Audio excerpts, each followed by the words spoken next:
gente! Tudo bem com vocês? Eu sou Flávia Lundberg, sejam bem-vindos ao meu canal. Eu sei que eu tenho pessoas aqui que gostam de vídeos relacionados à cultura e também informações geral sobre a Suécia, e outros gostam muito dos meus vlogs. Então eu vou continuar fazendo os dois tipos, porque eu gosto também. Mas me deixa aqui saber, por favor, qual é o seu tipo preferido, porque daí eu posso produzir mais de acordo com o que vocês mais gostam de assistir, tá bom? Eu gosto dos dois. Eu gosto tanto da parte dos vlogs, que eu mostro um pouquinho da nossa vida pessoal, Sofia, e eu gosto dessa parte aqui, onde eu faço pesquisas e trago informação para vocês. No vídeo de hoje eu vou falar por que a Suécia está considerado um dos melhores países do mundo para ter crianças. Quem me acompanha aqui no meu canal já deve ter visto um vlog que eu fiz falando sobre Sofia estar abaixo do peso. Pois bem, na semana passada nós estivemos de novo na nutricionista. Uma semana antes dela ir para a nutricionista, ela ficou uma semana inteira doente e perdeu muito peso. Então, quando chegamos lá, ela estava abaixo, não estava abaixo do peso, mas estava com o mesmo peso da última consulta, que tinha sido há mais ou menos um mês atrás. E aí a nutricionista resolveu que tá na hora de começar a dar bebidas energéticas, seria uma espécie de vitaminas energéticas excessivas em caloria.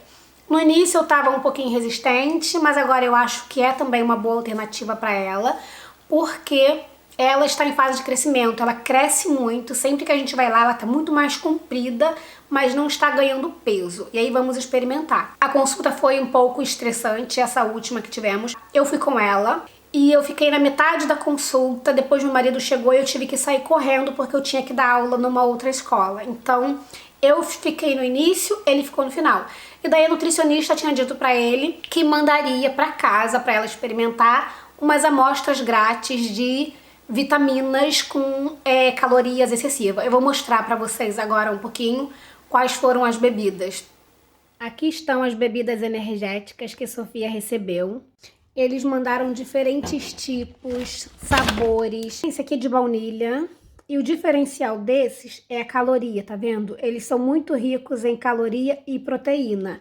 Como ela está muito magrinha e precisa ganhar um pouquinho de peso, eles enviaram essa. É de chocolate, de morango. O objetivo é que ela vá provar todas essas bebidas. Eu anoto tudo que ela gosta e daí eles vão enviar os restantes. Aqui tem outras, que é tipo iogurte. Eu coloquei até na geladeira para ficar geladinho. Olha quanta coisa. Isso tudo aqui é só amostra grátis. Foram as bebidas. Foi muito engraçado porque eu cheguei em casa essa semana um dia e vi uma caixa enorme na porta de casa. A gente tem a caixinha do correio lá embaixo, mas quando a embalagem é grande eles deixam na porta de casa mesmo, na porta do apartamento, e ninguém mexe. Então tinha uma caixa enorme direcionada à Sofia. Eu falei, gente, Sofia, porque mesmo quando eu compro alguma coisa pra ela, eu ponho no meu nome, então a encomenda chega no meu nome. E meu marido tinha esquecido de falar que a nutricionista ia enviar amostras grátis da bebida pra ela. Enfim, quando eu abri, tinha muita coisa dentro. Tem uma pesquisa feita anualmente pela universidade, deixa eu ver aqui pra não falar errado pra vocês, pela Universidade da Pensilvânia, essa pesquisa feita desde 2016, e eles analisam uma série de fatores para ranquear os países. Então, em 2019, a Suécia estava em primeiro lugar como melhor país para criar crianças. No ano de 2020, ela mudou para a segunda posição. Os três primeiros colocados são Dinamarca, Suécia e Noruega. Mas essas posições podem variar um pouquinho de um ano para o outro, mas em geral, esses três países estão no topo dos melhores países para criança. Eu vou dizer o que essa pesquisa avalia e depois eu vou falar da minha opinião, na minha experiência tendo filho aqui na Suécia, como é que funciona. Os primeiros fatores que essa pesquisa avalia é a generosa licença parental. Já tem um vídeo aqui no meu canal falando como funciona a licença parental aqui na Suécia. Vai aparecer em algum lugar aqui ou vai estar aqui nas descrições, é só você ir lá encontrar. Então é generosa licença parental, escola gratuita e creche. Eu não sei como é na Noruega e na Dinamarca, mas aqui na Suécia a gente paga uma taxa bem pequenininha para creche, porque a creche não é obrigatória Então, uma vez que a gente quer mandar as crianças, a gente paga uma taxa.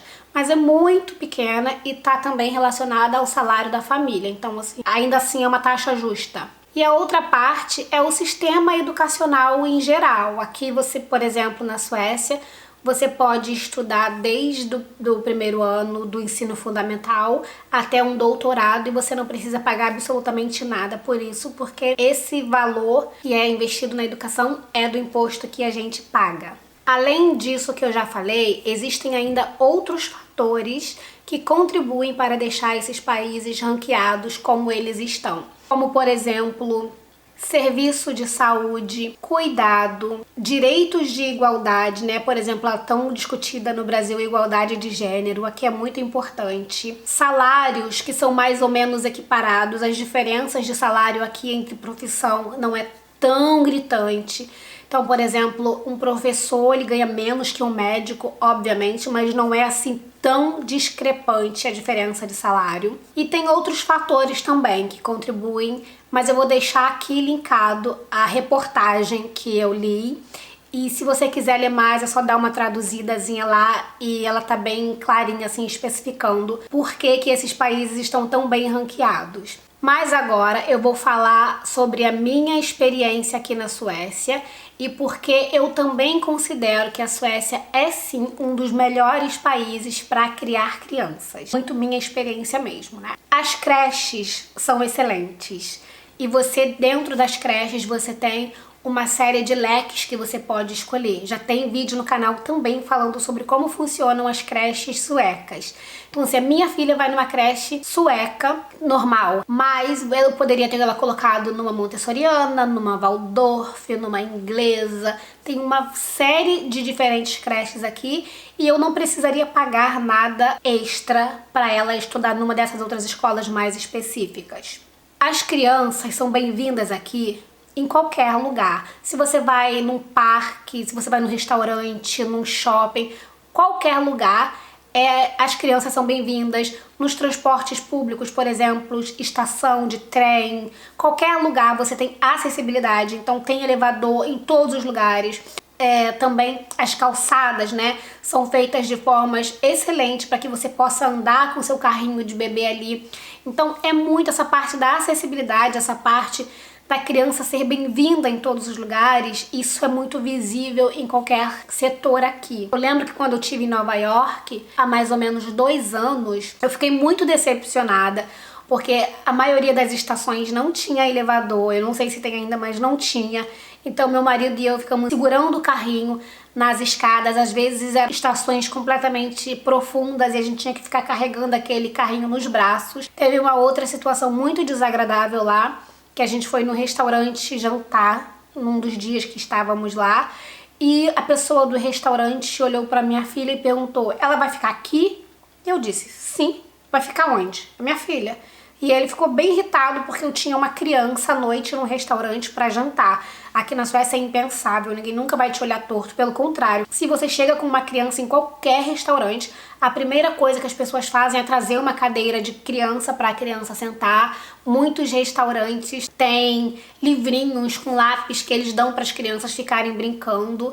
Essa má experiência que eu tive, por exemplo, nos Estados Unidos, foi só em Nova York. Quando estivemos na Califórnia há mais ou menos 1 ano, foi maravilhoso. Também eu senti muito parecido com a Europa nesse sentido, que a gente ia nos restaurantes, as crianças eram bem-vindas, tinham sempre alguma coisinha para distrair as crianças, como desenhos, canetas também. Então essa experiência ruim que eu tive foi em Nova York, especificamente. Eu não sei como é nas outras partes dos Estados Unidos. E também eu tô falando só para comparar, pra gente ter uma noção, porque foram os lugares que eu tive assim, experiências mais fortes com criança. Os direitos das crianças são muito respeitados aqui e levados a sério. Então, sabe a Convenção da ONU para as Crianças? Aqui é muito seguida. A gente que é professor e trabalha com educação está dentro do nosso planejamento como professor trabalhar esses direitos com as crianças para que elas saibam o que elas estão seguras dentro da sociedade que elas vivem, que ninguém pode ser abusivo com elas. Essa coisa do direito à educação, à saúde é muito levado a sério aqui. Se a gente não manda a criança para a escola e não justifica vai ligar alguém da escola. Se isso vira uma recorrência, vão mandar alguém do social na nossa casa para poder assegurar que a criança está indo para a escola. O ensino fundamental todo é obrigatório e a gente tem que mandar. Aqui tem também o Bon Bidrog, que é o Bolsa Família, que a gente chama no Brasil. Já tem um vídeo aqui também falando sobre o Bolsa Família, ele vai aparecer aqui em algum lugar se você quiser assistir. A bateria está acabando, eu vou trocar a bateria e vou continuar gravando o vídeo, tá bom? Fiquem aí. Então, voltando aqui, eu estava falando do Bolsa Família, que é o Bon Bidrog, e que todas as crianças recebem. Esse dinheiro, que é muito endemonizado no Brasil, Bolsa Família do Brasil, né? Chamam de Bolsa Esmola.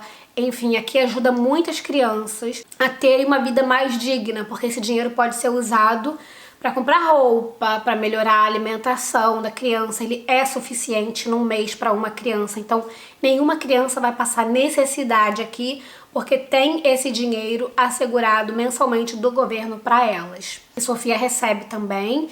A gente não precisa usar o dinheiro dela, então a gente coloca na poupança, que depois que ela tiver 18 anos, ela vai poder usar esse dinheiro como ela quiser. Tem também uma coisa aqui chamada VAB, que seria Word of Born. É em português, cuidado da criança, traduzindo para o português.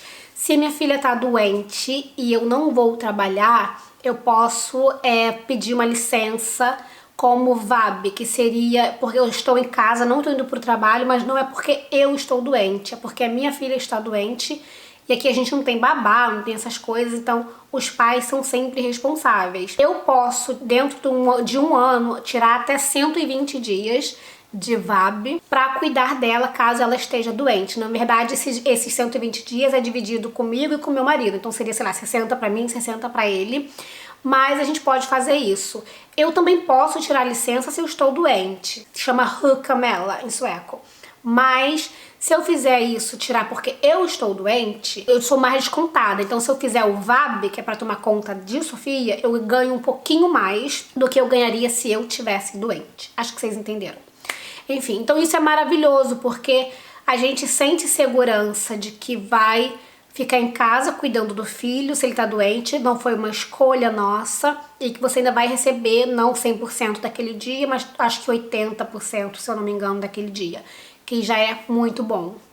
A última coisa que eu quero falar é sobre lazer. Aqui na Suécia tem muito lazer para criança. Em todos os cantos da cidade você vai encontrar um parque assim bem bacana, com muitos brinquedos. Só aqui no meu bairro onde eu moro, que eu me lembre agora, assim, próximo, que eu posso ir com ela rapidinho, tem 5 diferentes parques, com 5 tipos de atrações diferentes.